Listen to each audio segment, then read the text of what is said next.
Buenos días, soy Delvis Grisel Ortiz. Les doy la bienvenida a esta edición de Delvis Grisel y compañía. Siguen pasando muchísimas cosas en Puerto Rico, los temas no se acaban y el tema que tal vez nos preocupa más es el asunto del COVID, que se ha vuelto una especie de araña pelúa, que yo me siento tan confundida que inmediatamente llamé a nuestra epidemióloga, que ustedes saben que nunca nos falla, la doctora Cruz María Nazario, a quien le doy la bienvenida. Buenos días, Cruz María. Hola, buenos días, Elvis. Gracias por invitarme. Bueno, Cruz María, y te he ido enviando las cosas que he visto, porque he visto tantas cosas de un lado y de otro. Ayer, que si vamos a hacer un lockdown de 14, que si vamos a cerrar las playas los alcaldes, que si no cerramos las playas, que si las vacunas funcionan, que si no funcionan, que si vamos a llevar la gente aquí o las escuelas no sé qué, pero ¿qué es lo que estamos haciendo? ¿Qué especie de caos y confusión? ¿Cómo es que el pueblo de Puerto Rico va a poder seguir algún tipo de instrucción si no hay un camino real? No hay un camino en el que uno tenga la certeza de que el gobierno sabe lo que está haciendo y que está llevando a la gente por el camino correcto. Y ya en estos momentos, cuando ha pasado más de un año, que la gente está realmente cansada de estar encerrados, porque yo no digo que no haya que estarlo, lo que digo es que la realidad es que tampoco se ha ayudado a las personas en el manejo de ese cansancio y del entendimiento que habría que tener de cómo van pasando las cosas. Hemos dicho en este programa hasta el cansancio, que lo has dicho tú, Cruz María, hasta el cansancio, que la vacuna no inmuniza, que no inmuniza. Y entonces, ¿qué es lo que estamos viendo en este momento? ¿Qué es lo que tenemos? Pues un montón de gente que aunque estaban ya infectados con el virus. Pero bueno, vamos a hablar de todo eso y vamos a darle paso. ¿Cómo ves tú? O sea, ahora mismo te acabo de decir, también la cosa del modelo de Hawái. Vamos a imitar a Hawái en el asunto de los aeropuertos, porque entonces tampoco sabemos el manejo del aeropuerto. Coge esa araña pelúa por donde tú quieras y empieza por lo que tú creas que sea más importante, porque te digo que yo me siento perdida. Bueno, es que el panorama verdaderamente es bien confuso por lo que tú acabas de explicar. No hay una persona que pueda tomar las riendas y decir, esta es la información que hay, esto es lo que mejor debemos hacer para el país. Y se toman pasitos que son totalmente sin ninguna consecuencia. Fíjate que acá terminaste con lo del modelo de Hawái, también lo utiliza San Tomás. Son dos lugares que también son parte de los Estados Unidos, pero ellos tienen gobiernos que se han atrevido a decir, esto es lo que vamos a exigir antes de que una persona entre. Aquí en Puerto Rico parece que no hay esa fortaleza de atreverse a establecer unas medidas que verdaderamente protejan. Que acaba de decir el gobernador que si no tienen la prueba cuando llegan a Puerto Rico, pues le van a dar una multa de 300 pesos. Yo quisiera ver cómo se la van a cobrar, pero le van a dar una multa de 300 pesos. Y 48 horas para que se hagan la prueba. Pero lo primero es que ¿cuánto se tarda una prueba PCR en darte un resultado? No son 48 horas. Aquí en Puerto Rico tenemos retrasos de semanas.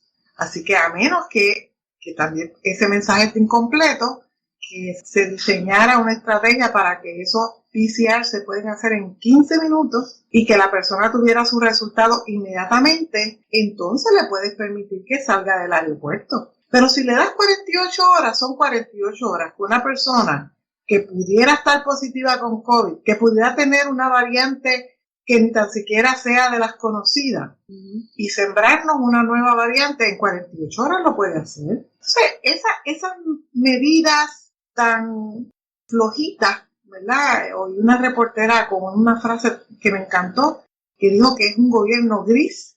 Pues sí, porque son como grisecitas, ¿verdad? Yo creo que si el gobierno no tiene ese poder, esa fortaleza de tomar decisiones que verdaderamente tengan un impacto para reducir la entrada de personas positivas, pues no estamos haciendo nada. Lo mismo pasó cuando empezó la pandemia. Quien abrió las puertas a que entrara, pues el mismo gobierno, porque nos decía, solamente se le va a prohibir a aquellas personas que vengan de China directamente, ¿no? Así que tenemos esas políticas que no se establecen utilizando el conocimiento. A principio no teníamos mucha información, mucho conocimiento, pero sí sabíamos que era un virus que se transmitía por aire, que era muy contagioso que era muy peligroso en términos de la mortalidad. Así que por lo menos sabíamos cosas que nos podían decir, hay que tomar medidas definitivas.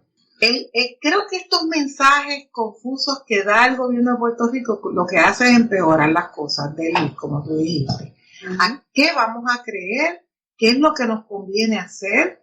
Si no hay una forma clara que tú puedas aceptar, porque como dijiste, estamos cansados ya de todo este año de muchas limitaciones y dificultades, pero no entendemos por qué es que hay que hacer esto, porque en realidad no recibimos los mensajes claros. Sí, no, y definitivo, cuando vemos, a mí me preocupa mucho el asunto de las vacunas. ¿Cómo es que no se ha llevado el mensaje correcto? Y eso, tengo que respirar hondo, porque es que es algo realmente serio. Yo sé, porque lo he visto en todos los medios, que se ha dicho que la vacuna no inmuniza, y sin embargo, la gente se tira a la calle sin tomar todas las precauciones que debían, porque tienen en la mente que si es una vacuna debe estar inmune a la enfermedad. Pues entonces, ¿qué me hace pensar a mí? Que entonces se haría falta un refuerzo gubernamental que diga, señores, esto es de esta manera y por aquí es que nos vamos a ir y estas son las medidas que vamos a tomar y las vamos a reforzar. Pero esta cosa de un día digo una cosa y si me presionan al otro día digo otra, y si aquel cambia de forma de opinar, pues entonces también digo otra cosa, eso nos está llevando como locos. Y entonces tenemos unas realidades, por ejemplo, con lo que se dice de las vacunas. Entonces ahora se añade el asunto de la vacuna de Johnson & Johnson, que hay toda una lucha por sacarla del mercado, pero no la saquen del mercado porque, bueno, son algunos, pero no son tantos, pero vale la pena el riesgo. Pero hoy vi, y creo que te lo envié, que entonces se está pidiendo que se le ponga una advertencia a la etiqueta de la vacuna. Pero explícame, Cruz María. Sí, es que esa es la locura. Yo creo que como epidemióloga, tú sabes qué es lo que se hace en esos casos. Mira, yo de verdad que estoy tan confundida como tú porque los mensajes son horribles. Yo creo que el primer mensaje es que a nivel político se quiere aparentar que estamos vacunando en grandes cantidades en Puerto Rico. Puerto Rico no estamos vacunando en grandes cantidades. Cuando el gobernador hoy dijo que se había vacunado 1 millón de personas, el gobernador está faltándole la verdad. Se han puesto esas dosis. Pero el gobernador debería saber que para considerar una persona vacunada, esa persona tiene que tener sus 2 dosis, si es de Moderna o es de Pfizer. Si no tiene las 2 dosis, todavía tiene menos protección que aún, como tú acabas de decir, teniendo la dosis completa, todavía tenemos que cuidarnos, ¿verdad? Porque podemos contagiarnos.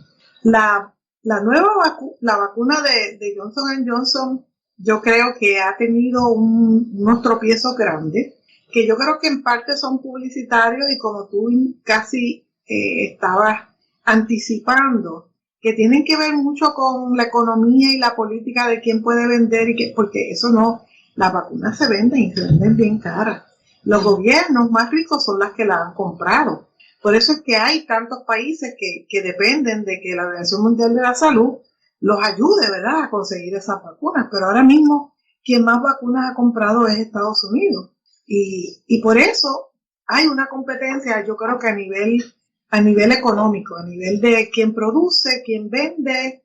Ya Pfizer anunció que ellos pronto van a dejar de vender al bajo costo que se comprometieron con la Organización Mundial de la Salud y que van a subir los precios. Así que menos van a poder los países pobres vacunar a sus poblaciones. Así que yo creo que eso que tú mencionaste de la Johnson & Johnson es complicado por el hecho de que hay esta situación de mercadeo mezclada en una situación de ciencia, pero más que de ciencia, de desconocimiento de qué es lo que verdaderamente está pasando con esa vacuna. Los hechos son que solamente se han visto en Estados Unidos, no sabemos en otros lugares. En Estados Unidos, 6 personas con reacciones adversas severas después de la vacuna de Johnson & Johnson, creo que es unos 5 a unos 10 o 12 días después de la vacuna. Pero lo más increíble es que solamente se ha visto en mujeres jóvenes de edad reproductiva. Así que ya los científicos están buscando, tiene que ver esto algo con el estatus hormonal, tiene que ver a lo mejor con el consumo de anticonceptivos. ¿Qué cosas, además de la vacuna, pueden explicar que los efectos secundarios solamente se den en mujeres jóvenes? Porque si fuera la vacuna, deberíamos observar esos mismos efectos distribuidos a todas las personas que posiblemente tengan alguna susceptibilidad a esa vacuna. Esto que está pasando ahora se llama el ensayo pragmático, ¿verdad? Cuando ellos hacen la primera parte se llama el ensayo clínico, porque ahí se está vigilando, las personas se les da un consentimiento, se averigua qué enfermedades tienen, qué medicamentos toman, todo eso se toma en consideración. Pero ahora se le pone la vacuna a todo el mundo. Y lo único que te preguntan es cuando te vas a poner la vacuna, si usted ha tenido reacciones adversas, alérgicas, que ha necesitado una atención de sala de emergencia con epinefrina. Pero no te preguntan si tú tienes, te preguntaron a ti si tenías mialgia. No, a mí no me preguntaron si yo tenía asma, nada de eso se recoge. Así que en esta parte de la investigación, como les dije, que se llama el ensayo pragmático, aquí estamos vacunando a diferentes personas con diferentes situaciones de riesgo que no las conocemos y que por ende van a salir cosas que a lo mejor no se vieron en la primera parte de la investigación. Y este asunto de que, porque una cosa es los coágulos, pero yo creo que donde creció la preocupación es cuando se sumó a los coágulos el asunto de la baja en las plaquetas. Explícame un poco sobre eso. Bueno, yo no he leído mucho sobre esa parte porque hay mucha información que no está completa todavía. Eso es bien importante. Cuando entré a la página de NIH que habla de las vacunas, ellos dicen que están estudiando todo esto como problemas del mismo sistema que se exacerban en algunas personas y en otras no. Los estudios no están completos. Hay información de lo que ellos le llaman publicaciones no apoyadas por pares, o sea que no han sido revisadas por pares. Y esas publicaciones son un poco ambiguas, yo no pude entender muy bien cuál era la conexión entre una cosa y la otra, pero ambas condiciones tienen que ver con el sistema circulatorio, con el sistema venoso, y que pueden estar relacionadas entre sí. Pero a mí me da la impresión que más que con la vacuna tienen que ver con algunas características que no se han investigado. ¿Quién sabe? O sea que todavía estamos ciegos en cuanto a lo que está pasando con la vacuna, y tal vez por esa misma razón es que no quieren sacarla del mercado. Lo que he leído en la información más reciente es que los científicos van al asunto de que como son tan pocas las personas que han tenido el daño, y creo que solamente ha habido una muerte. O solamente una muerte, y es en mujeres, y los síntomas más graves son unos dolores de cabeza, parece que muy intensos. Pues entonces ellos dicen, bueno, pero es que hay una gran población, aparte de eso, que está recibiendo el beneficio y no les ha ocurrido nada. Pues porque estamos en un punto bien crítico de contagios. Estamos teniendo nuevas variantes. Estamos en una situación que lo crítico es bajar el nivel de contagio. Si tú eliminas una de las vacunas que tenía un potencial muy bueno porque era una sola dosis, se le podía administrar a personas que con muchísima dificultad podrían regresar a una segunda vacuna, como tenemos las personas que son deambulantes, las personas que a lo mejor están en situaciones precarias, que no pueden viajar.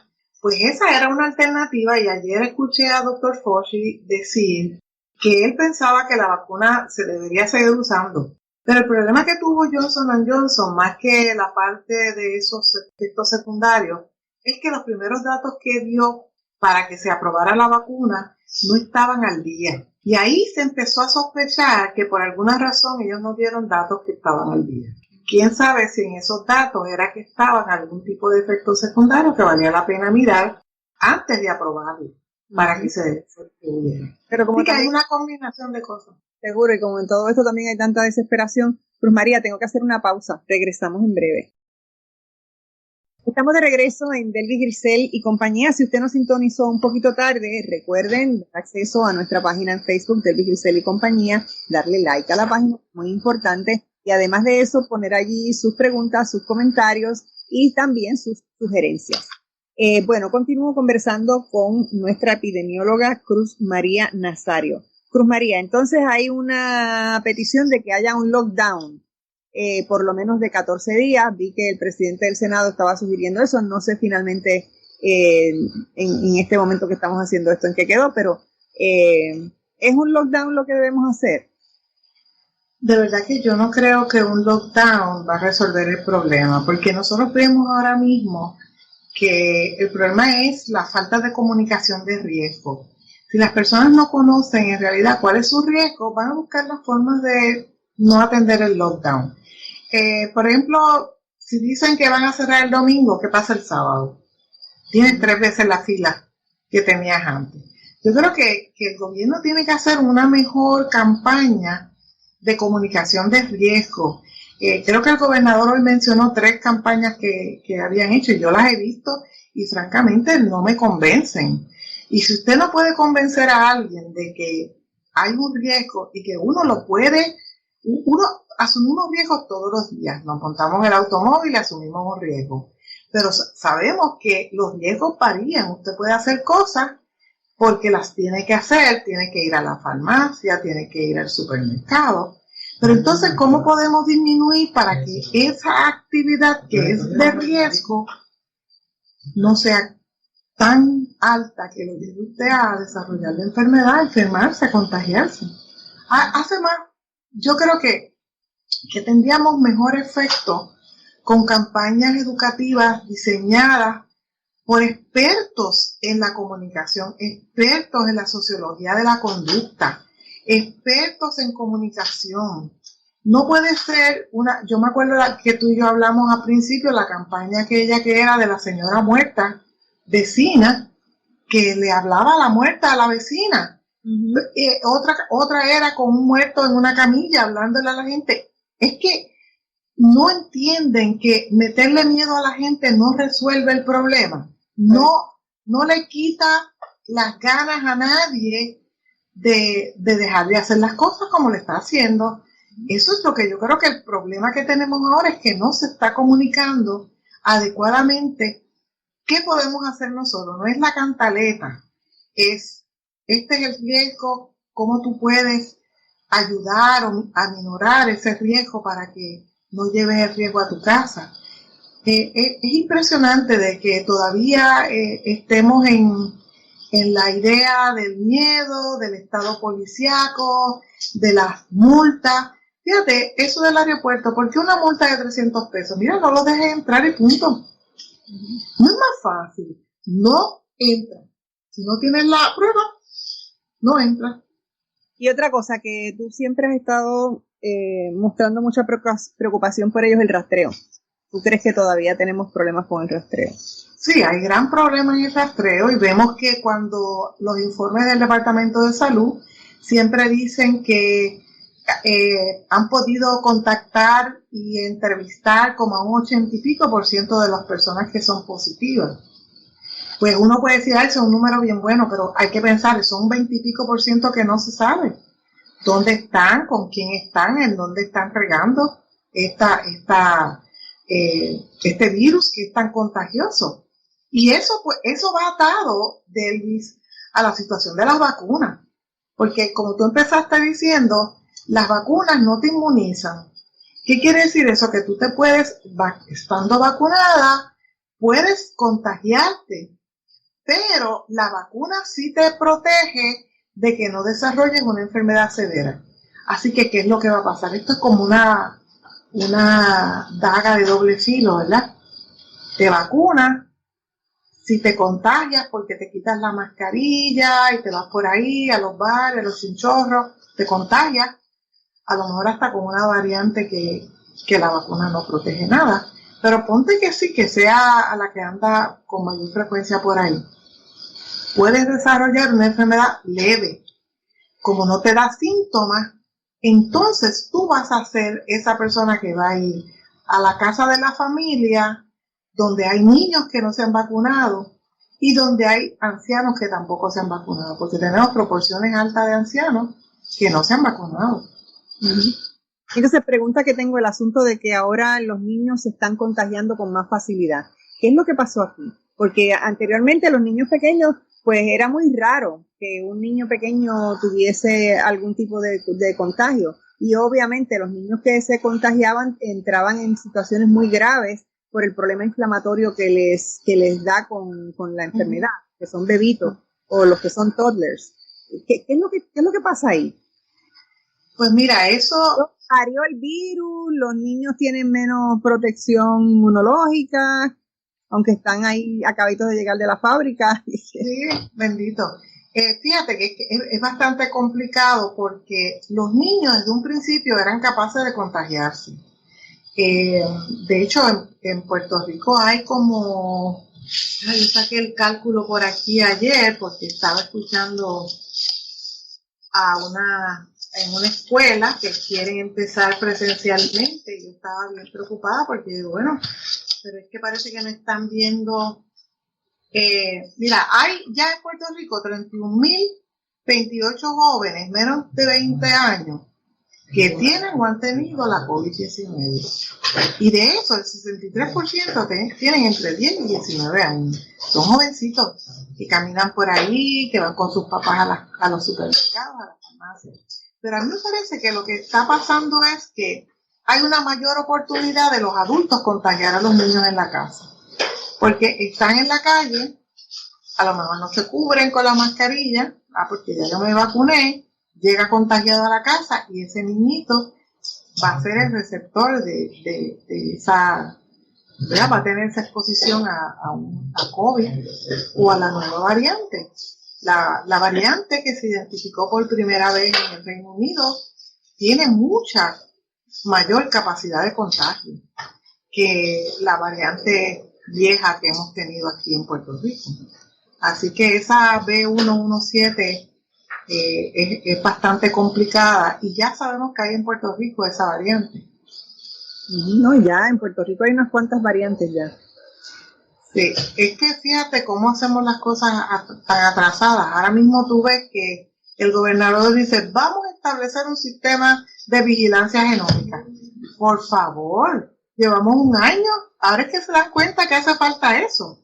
Aquí tienen que haberse desarrollado variantes, porque cada vez que el virus pasa de una persona a otra, tiene la capacidad de cometer errores en su diccionario genómico y provocar una nueva variante. Lo que pasa es que solamente hay unas variantes que se llaman de preocupación, ¿verdad? Porque han acumulado muchas mutaciones y entonces resulta que esa acumulación de esas mutaciones la hace o más fácil de contagiar o más difícil para que el sistema de las personas que ya están vacunadas los reconozca. Y ahí, pues, eso tiene que estar pasando en Puerto Rico. Lo que pasa es que no se está haciendo esa evaluación solamente en Ponce y algunas 50 muestras que creo que le mandan a la semana a CDC. Okay. ¿Y a quién le correspondería, a quién más podría ayudar a hacer esos estudios? Porque a lo mejor también debería haber varias instituciones que la hicieran, la universidad, el departamento de salud, no sé. Claro, muchas instituciones que tienen los componentes de investigación genómica están capacitados para hacer esas pruebas. No sé si tú te acuerdas la metida de pata del CDC cuando empezó la pandemia, que no le permitían a las universidades y a los institutos de investigación hacer pruebas para detectar la COVID, porque solamente podía hacer CDC y ellos cometieron errores y no la tenían. No tenían la capacidad para hacer esas pruebas. Tienen que autorizarlo y eso lo hace el FDA. A estas otras instituciones tienen que ser autorizadas por el FDA para hacer esas pruebas y tienen que recibir ese diccionario genómico, ¿verdad? Esas muestras para ellos poder desarrollar sus propios niveles de control, ¿verdad? Para saber si están identificando correctamente las nuevas variantes. Se puede hacer. Yo creo que en Puerto Rico falta voluntad para hacer las cosas que hay que hacer. Hacemos mucho alboroto y no se hacen cosas que verdaderamente nos ayuden. Uh-huh. Si repasamos, porque siempre me gusta que repasemos y le digamos a la gente qué es lo que hay que hacer. Porque bueno, ante las situaciones que tenemos en que hay tantos cambios distintos y todos los hemos estado enumerando y todo el mundo en este momento está aportando una idea sin que haya un norte muy preciso, ¿qué le decimos a la gente que tiene que hacer en un momento como este en el que se está expuesto a variantes nuevas? En que el aeropuerto hemos visto cómo fue para Semana Santa y que en los próximos días, si realmente a mí me preocupa mucho, Cruz María, de verdad, esto te lo dije en el programa anterior, toda esta publicidad que he visto invitando a la gente para que vayan a Orlando al Festival de la Salsa y al Festival del Guayaguaya, qué sé yo, cuando tenemos un momento que sabemos que mucha gente lo puede hacer porque los pasajes están realmente bien baratos y Orlando está ahí a la vuelta de la esquina como decimos, pues entonces me preocupa grandemente que va a pasar 2 semanas después, toda esa gente, si tenemos una cantidad de gente importante que viaja. Que viaja. No me conteste porque tengo que hacer la pausa. No te quiero interrumpir con la contestación, así que regresamos en breve. Estamos de regreso en Delvis Grisel y compañía. Ahora sí me puedes contestar. Que el problema no es que viaje, el problema es que regresa. Porque van esa semana, posiblemente. Y que van a conciertos. Por eso, exacto. O sea, que están permitidos en el estado de la Florida. Exacto. Porque no es que viajen, vayan a la casa de su familiar, donde sus familiares están vacunados o son bien rigurosos en la medida de protección, pues uno ve ese riesgo es menor, pero tú vas a viajar para ir al Festival de la Salsa, donde la gente se pega. Yo no he visto a nadie bailando salsa si no se pegan. Y ese que tú mencionas yo nunca lo había oído, pero me imagino que también. Ni yo tampoco, pero lo he estado escuchando en la radio y en la televisión porque son muchos, pero que muchos los anuncios. Y eso va a ocurrir este fin de semana. Y eso es bien preocupante porque a las 14 días de haber ido a ese tipo de actividad, que son actividades de super propagación. Porque si usted tiene en un lugar más de 100 personas, ponga el sello que entre ese grupo tiene que haber personas contagiadas y va a haber personas contagiadas con las variantes que no responden a la vacuna, va a haber personas contagiadas con niveles considerables de virus que aumenta lo que antes se medía que era el R0, era el número de personas que una persona contagiada puede contagiar a su vez. Cuando empezamos era 3. Cada persona contagiada podía contagiar a 3 de golpe, por la carga viral, por la reunión, exposición. Ahora, con este tipo de actividades de su propagación, una persona contagiada tiene la posibilidad de contagiar a cientos. Wow. ¿Y eso es por qué? Vamos a repetirlo. Bueno, es que si nos acordamos, en los lugares cerrados donde hay aire acondicionado es el peor de los riesgos. Es el lugar donde usted está a mayor riesgo de que si hay alguien contagiado, se propague y usted sea uno de esos que se contagia, aunque esté vacunado.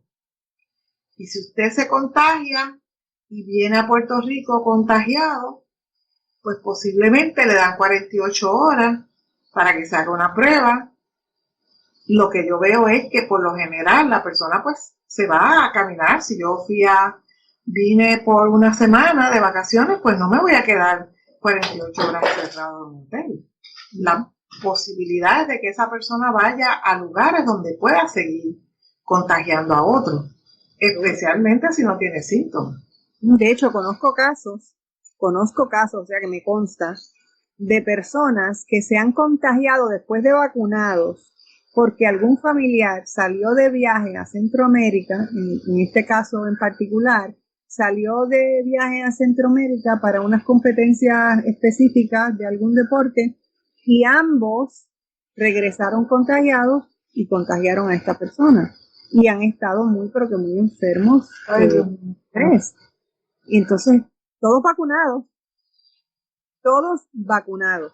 Así que no se crea, si usted le tiene la idea de que por estar vacunado está a salvo, nuestra epidemióloga le está diciendo, y yo le estoy contando la anécdota, que no es así, que no inmuniza y que usted se puede contagiar. Mire, hay que vacunarse.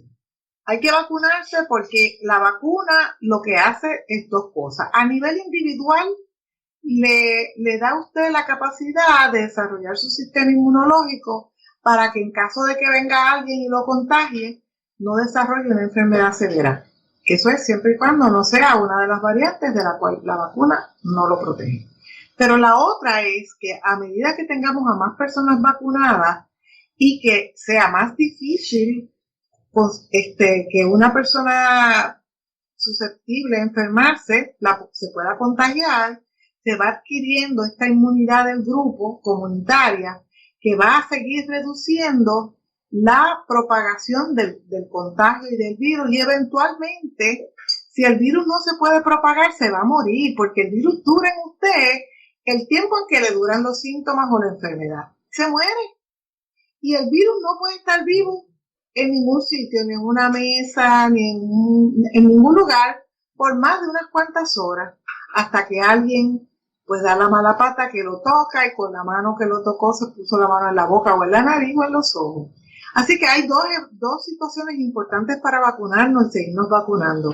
Protegernos de que no nos dé una enfermedad severa y proteger a la comunidad completa para ir disminuyendo el número de personas positivas. Pero tenemos que acordarnos que la vacuna, como tú empezaste diciendo en el programa, no protege de contagiarnos, mucho menos de variantes diferentes por la cual la vacuna no esté preparada. De hecho, la Pfizer dice que sí ha demostrado que que su vacuna es eficiente contra la variante que se identificó primero en Sudamérica, pero hay otras por ahí y van a aparecer otras por ahí, por lo cual si usted está vacunado o no está vacunado, tiene que seguir protegiéndose de contagio. Nos protegemos del contagio no asistiendo a esas actividades en lugares cerrados con mucha gente, siguiendo las reglas de usar la mascarilla correctamente. Si se puede poner una mascarilla y un pequeño filtro, mejor todavía. El lavado de manos y la forma más segura es, si no tenemos que salir y quedarnos en la casa, mejor todavía, porque fíjate que eso es como una cuarentena que te la impones tú mismo, no una cuarentena que impone el gobierno. Yo puedo decir, voy a minimizar las oportunidades de riesgo, en vez de dejar que sea el gobierno el que diga no puede salir nunca. Así que yo creo que podemos nosotros utilizar esos conceptos para manejar el riesgo. ¿Por qué no recomendarías un lockdown en este momento cuando la incidencia está tan alta? Porque creo que no va a funcionar en el sentido de que las personas que son más susceptibles para transmitir y para contagiar a otros son las personas que van a violentar ese lockdown. Cuando nosotros tuvimos el lockdown, en muchas ocasiones vimos actividades escondidas.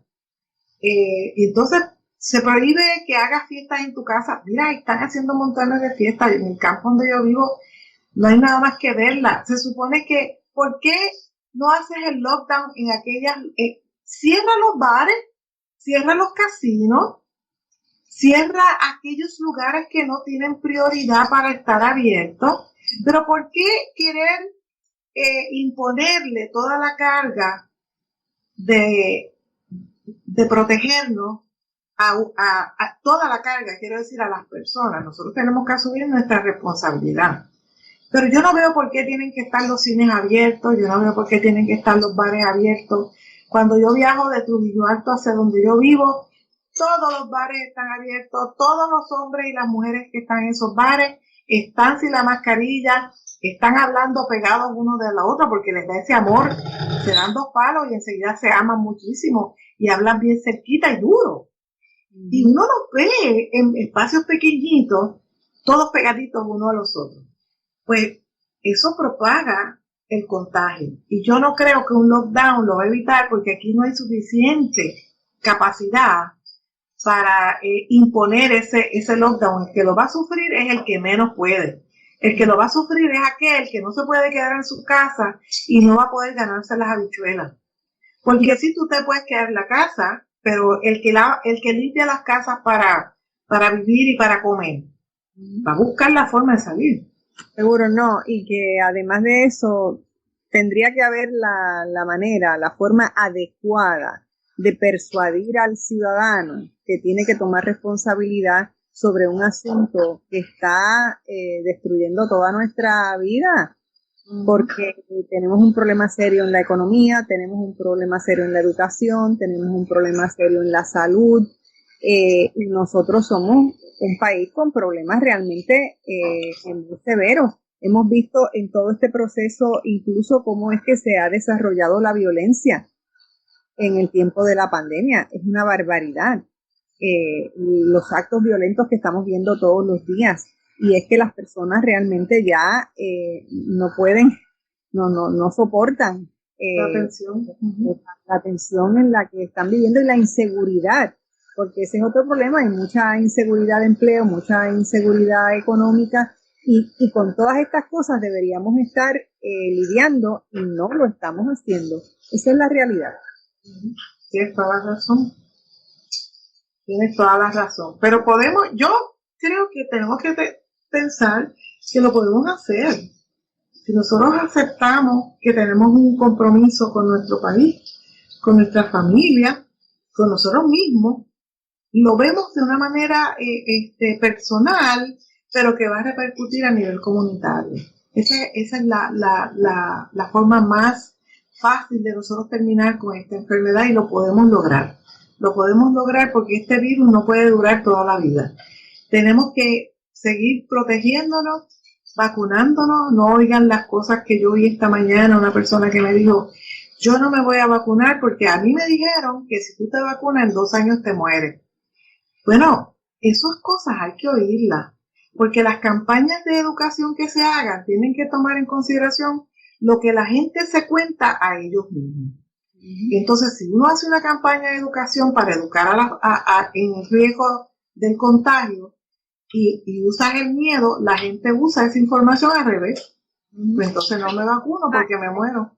Hay hay mucha gente que cree en las teorías de conspiración. También.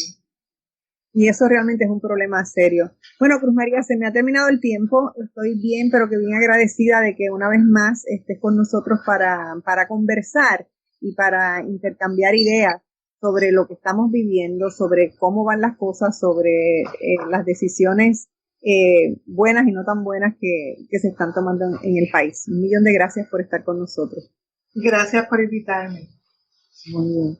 Amigos, tenemos que pausar. Al regreso voy a estar conversando con Mari Narváez, porque hay información importantísima de logros de la organización Kilómetro Cero en el Tribunal Supremo. Es una información muy importante, así que no se vaya nadie. Regresamos en breve con Mari Narváez. Estamos de regreso en Delvis Grisel y compañía. Les había anunciado que estaría conmigo en este segmento la colega Mari Narváez. Mari es la directora ejecutiva de Kilómetro Cero, que es una organización sin fines de lucro que lucha por el monitoreo ciudadano en el uso de la fuerza de la policía y reducir la brecha de poder que facilita los excesos del Estado contra la gente. Entonces, ¿qué es lo que ocurre? Que esta es una organización que realmente tiene unas luchas muy importantes y ha tenido una victoria en el Tribunal Supremo, y de eso, porque es una gran satisfacción y además es una información importantísima para todos los puertorriqueños y las puertorriqueñas. Número uno, para que sepan que hay organizaciones que siguen luchando por los derechos humanos y civiles de todos los puertorriqueños y las puertorriqueñas, y que por eso tenemos que estar de pie y unidos y unidas a todas estas personas que luchan por nosotros, y nosotros también tomar conciencia y tomar acción. Pero felicidades, Mari, porque sé que ha sido un esfuerzo extenuante, pero ahí está la victoria. Explícamelo todo con lujo de detalle. Gracias, Delvis, por invitarme para hablar de esta victoria sí que hemos tenido y que estamos gozando con eso, ¿verdad? Porque Yo personalmente llevo 7 años detrás de los informes de uso de fuerza de la Policía de Puerto Rico. Estos son los informes que los policías llenan, tienen que documentar cada vez que un policía utiliza la fuerza contra un ciudadano o ciudadana, tiene que documentarlo y enviarlo ¿verdad?, a su jefatura. Esos informes es los que decidió el Tribunal Supremo, que son documentos públicos y por tanto son nuestros y de ustedes y de todo el mundo. Ahí nuestro trabajo de supervisión ciudadana, monitoría ciudadana del uso de fuerza del Estado contra la gente se fortalece, ¿verdad? Los análisis que podemos hacer se fortalecen muchísimo definitivamente. Hasta el momento hemos estado trabajando con casos que nos van llegando, ¿verdad? Documentando, pero no es lo mismo que tener acceso a los datos de la Policía de Puerto Rico. Así que esa ha sido la gran victoria del día de hoy. Nosotros entendemos que, ¿verdad?, en un país que aspire a ser democrático, uno no puede permitir que las instituciones controlen a la ciudadanía. Es todo lo contrario, es la ciudadanía la que tiene que controlar sus instituciones. La policía no puede ser un cuerpo al que le tengamos miedo. Tenemos que acercarnos a la policía, ¿verdad?, con la convicción de que nosotros somos los soberanos y de que ellos tienen que rendirnos cuenta, de que ellos no pueden excederse en el abuso de su fuerza ni de su poder. Tenemos que acercarnos con supervisión ciudadana, con mecanismos de rendición de cuentas robustos, independientes, externos, porque, oye, es la vida nuestra la que está en juego. O sea, el veredicto del caso de George Floyd en Estados Unidos, pero Puerto Rico no es la excepción. En Puerto Rico más o menos una vez al mes un policía mata a algún ser humano en este país. Y muchas veces es porque está fuera de turno. Ha habido casos de policías tomando en una barra y se forma una pelea y matan a la persona. O sea, no, muchas veces son usos de fuerza letales e injustificados. Y lo hacen a nombre del Estado y no tiene consecuencias porque al ser policías los fiscales ni los casos presentan en los tribunales.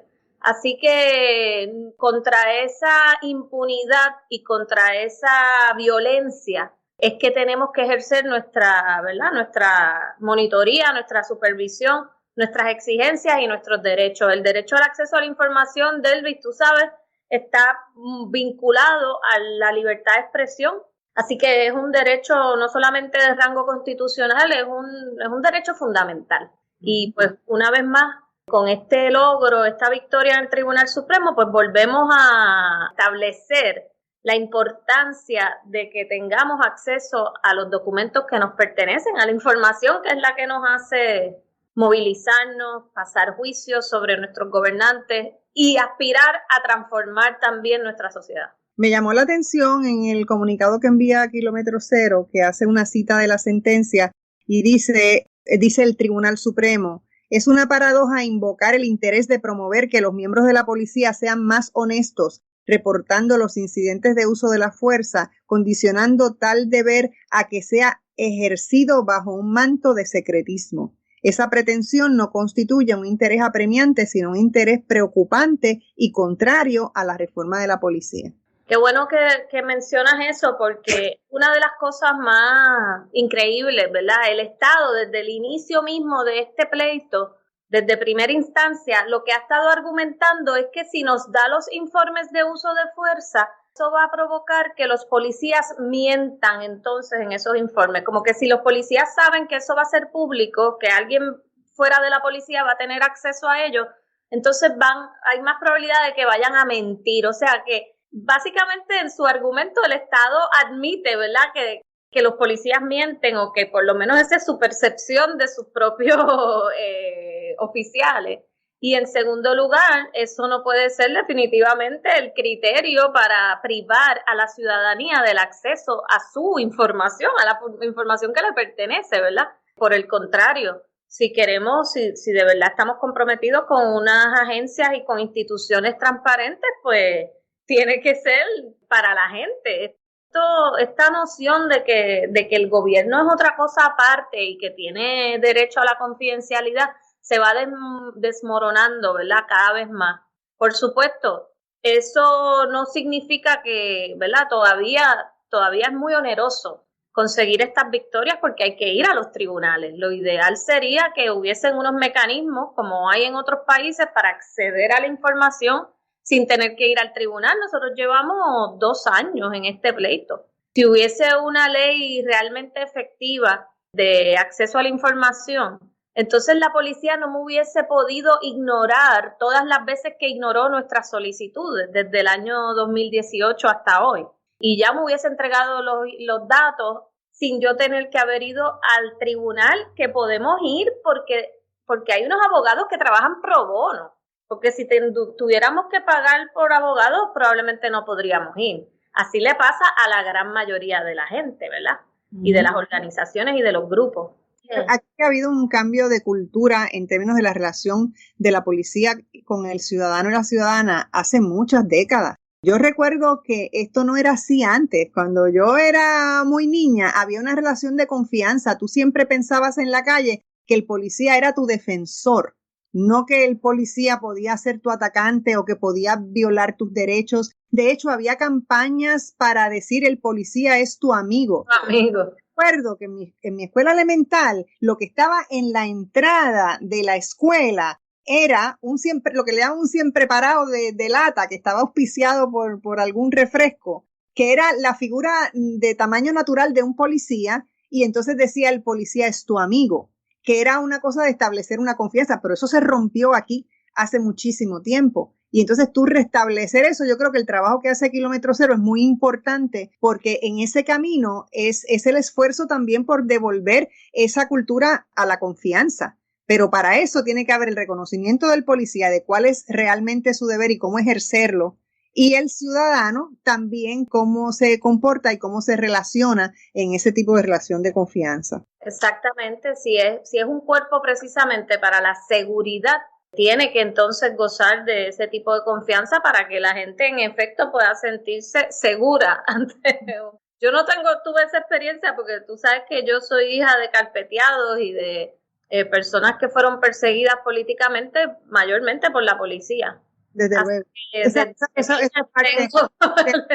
Esa historia la dejé aparte, pero bueno. Pero entiendo sí que gran parte de la gente tenía esa... Pero lo que me referí, pues el diario vivir, la cosa en el tráfico, la cosa de la protección, la cosa diaria, ¿no? Porque claro, lo que pasó con el carpeteo, pues fue un asunto criminal que tomó mucho tiempo también y que destruyó realmente muchas vidas. Y yo creo que es un episodio realmente vergonzoso en Puerto Rico.